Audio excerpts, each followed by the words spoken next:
tried. That was his little grovel. That was not groveling. That was weird. Hello, welcome to today's video, which is going to be reading a blind date with a book. I've never done this before, and here we are. I'm gonna be reading a blind date with a book that I bought entirely too long ago. I bought this back when I was in school, and it's now almost August. I'm about to go into college, so it's been like 4 months, I think. As you can see, it's been through a lot. I haven't, this is not because I checked. This is because it was in my book stack and it just kept getting shifted around with other books. And so it is ripped. It was $16.99. It says a smart, sexy, and witty rom-com perfect for fans of Christina Lauren. I'm not technically a Christina Lauren fan, but I'm not against it. So basically I'm just going to film my unwrapping of this book, and then we're gonna read it together and see what happens. This is the only blind date with a book I've ever done. So excited. I don't wanna rip it because it's been so long, but we're just gonna go for it.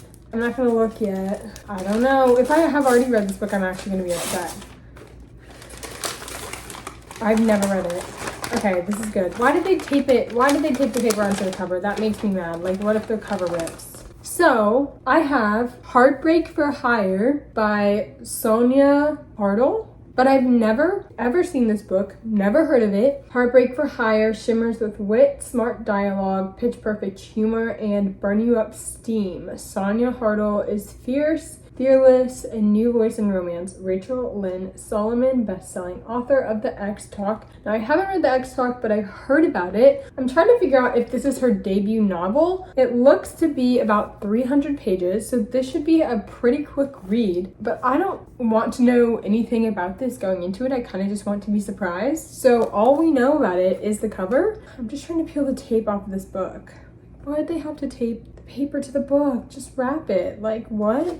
I'm actually really excited about this. I'm so happy. And it's a short little rom-com, which I kind of need right now. I've been reading 500-page romance books, one after the other. So I'm so excited for a short, quick little rom-com. And I'm hoping I'm going to love it. Or at least like it. I go for a solid 3 stars right now, if I'm being honest. Very excited to start.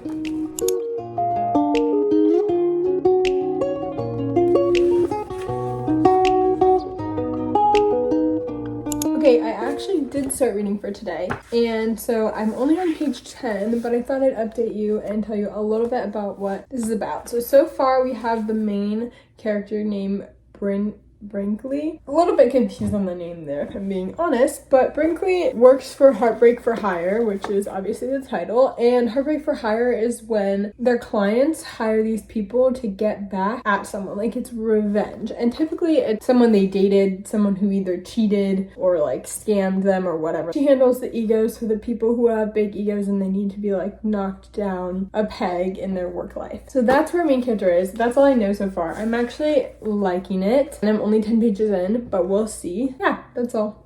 I'm gonna keep reading. Okay, so I'm stopping reading for right now. I have to go to work a little bit later. I've gotten to page 37. It's actually gotten pretty good so far. We've met the main love interest. His name is Mark, and he's a professor. He was one of her targets, and as far as I've understood, he's going to be hired by Heartbreak for Hire. Really enjoying it. We've already had a steamy scene, and they didn't actually go through with it, but so far this is going really well. Probably going to be reading some later tonight. I'm hoping to get to page 100 if I can.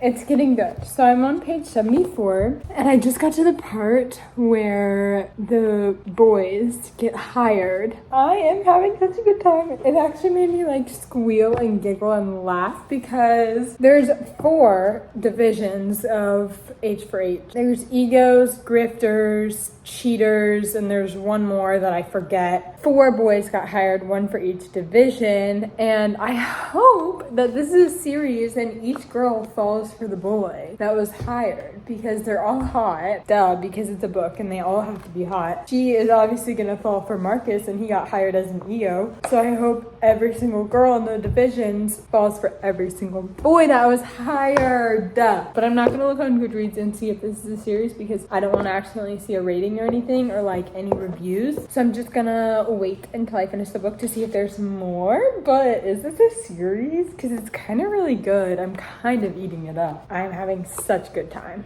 I just got to the 100-page mark, page 101. I am getting a little suspicious of this one character, and if I'm right about her and she ends up being bad, just saying I'm suspicious. I don't know if I'm supposed to be suspicious of her. I'm loving Marcus and Brinkley's dynamic. They're so fun. I don't know, I'm just really enjoying it. I like not knowing what people think about this book because I'm going in with no expectations. I want to try and finish this tonight. It's like 7:30 and there's 200 pages left in this book. I can definitely finish it tonight if I try my hardest.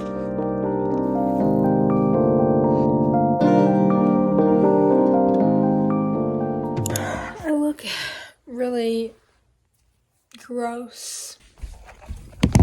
Okay, let's chat. The next reading update I have, I'm on page 214. I was really enjoying this book, the first 150 pages, but the last little bit has taken a turn for the worse. Like, it's not a bad book. It's not hitting the same as it was hitting in the beginning.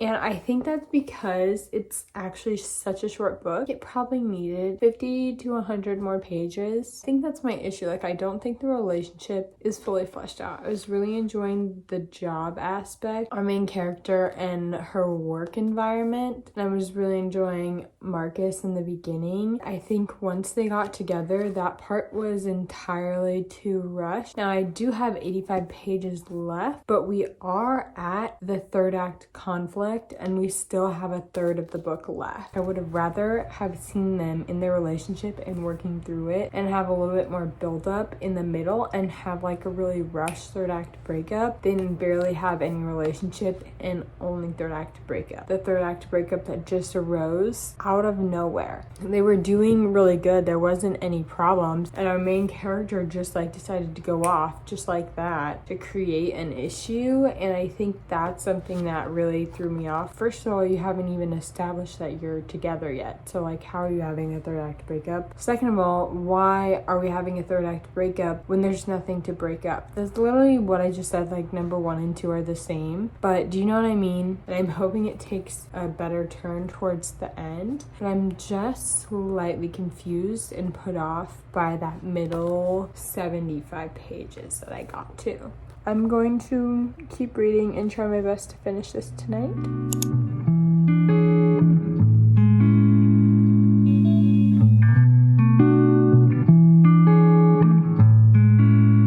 Hello. So I have gone and gotten my breakfast this morning. I have the last 40 pages. I'm about to sit down and binge it. Figure out what's putting me off about the main character. She's so freaking oblivious to everything. That's what it is.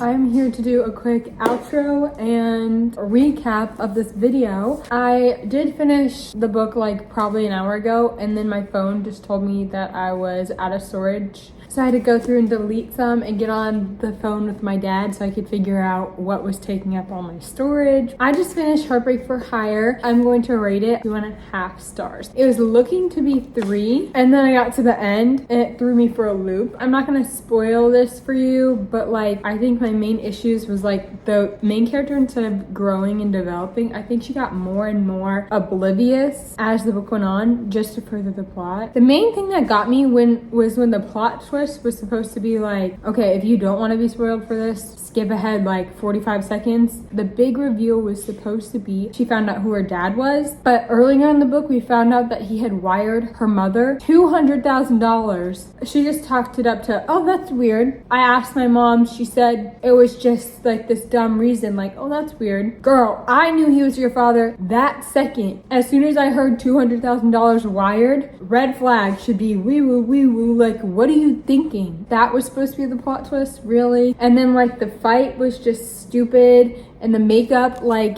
again, if you don't want to be spoiled, skip ahead 45 seconds. But how was the makeup him showing up with her cat? How did he get into her apartment to get her cat? He didn't have a key. Showed up with her cat in matching sweaters, and that was supposed to be the aw. He tried. That was his little grovel. That was not groveling. That was weird. That's all I have to say. So clearly this book made me mad. I was really excited for it in the beginning. It was so promising. I was having such a good time. And the first 100 pages were really enjoyable. The 2/3 at the end were just so...